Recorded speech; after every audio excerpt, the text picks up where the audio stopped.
and welcome to Fraud Busting Neofraus podcast. It is the only podcast for female fraud professionals and their allies who want to stay on top of the fraud awareness spectrum in order to thrive professionally while maximizing their happiness and having the courage to create the life they love. Thank you for listening. Hi, everyone, and welcome to this new episode of the Fraud Busting Neofraus podcast. I'm Olga, and I'll be your host today. For today's episode, we've got a special guest. This is Jacka Sokoleva, and she will be sharing with the audience a very interesting story. But before we do that, I'd like to give our guest a couple minutes to introduce herself to the listeners. Hi, Jacka. Hi, Olga. Thanks for inviting me. Hello, everyone. My name is Yetska Sokoleva. I am third-generation artist. I was born and raised in Kalmykia, a region in the south of Russia. I graduated from conservatory, specializing in piano, and also completed an animation college with honor as an artist animator. Currently, I live and work in California, United States, and now I'm working in my comics and preparing to release my comic book about my experience dating Americans.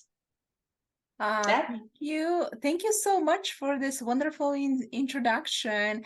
And I cannot wait to ask you the next question, which is, could you please tell the audiences about the story that most recently happened to you online? Okay, the story goes like this. I decided to promote my art and find a group for artists called the Museum of Modern Art.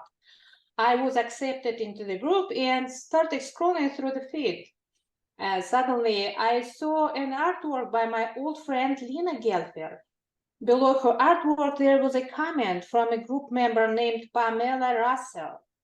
Hello, I love your art pieces. They look unique and beautiful. Are they available for sale? And I became curious to learn more about Pamela Russell. I found her account and noticed that it was created in April of this year. She joined this group.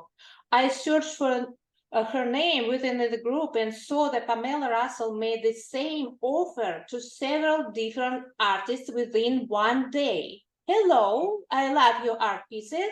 They look unique and beautiful. Are they available for sale? Many artists answered her that they were ready to sell their paintings.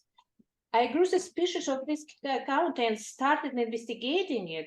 I noticed that there are only public photos in the account, with no personal photos. It was strange. I tried searching the photos in Google using the reverse image search, but instead of that, Google suggested that I buy clothing similar to what was shown in the photos. Damn. So I had to go to Yandex. Yandex performed better, but still couldn't find the source of the photos for me. Then I decided to search manually. On one of Pamela's photos, there was a banner in the background that said, "Fighting for Manitobans." I entered those words into Google, and finally, I found the real source of those photos. These photos belong to the account of Heather Stephenson, the premier of Manitoba province in Canada. Ta-da! Pamela Russell took those photos from Heather's Twitter or Facebook account. Also, I immediately messaged Lena and warned her. I wrote a post in that group with a warning, but the admins didn't publish it. It's also pity, of course. That's it. Mm-hmm. Wow, that is definitely very interesting, but also dangerous. Thank you so much for sharing the details of the story. It definitely sounds like a scam. And I also know that that fake Facebook profile had some information on crypto organizations. So this very well can be a scam, also linked to crypto. Uh, who knows? But that's wonderful that you were able to catch, this scam on time. This is how I'd like to ask you the next question, which is, what kind of advice can you provide for the audiences out there in order for them to be careful and not to fall victims of scams online? Well, this is very, very important question, Olga. Facebook and other services now offer great opportunities for various sales. Therefore, it is not surprising that scammers have spread everywhere. That is why it is important to pay attention to a few things. If a buyer has come to purchase your item, you shouldn't have to pay them anything. You receive money from them.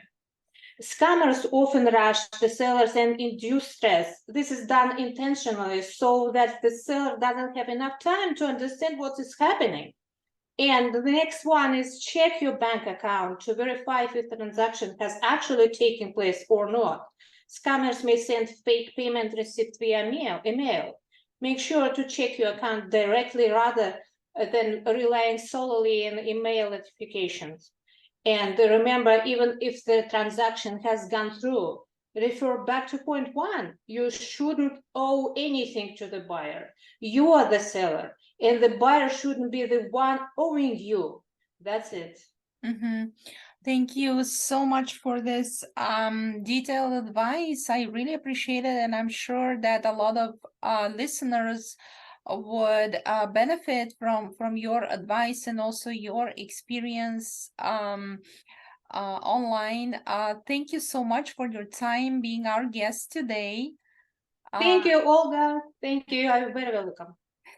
Thank you, and everyone for listening to today's episode. Stay healthy and happy. Bye bye.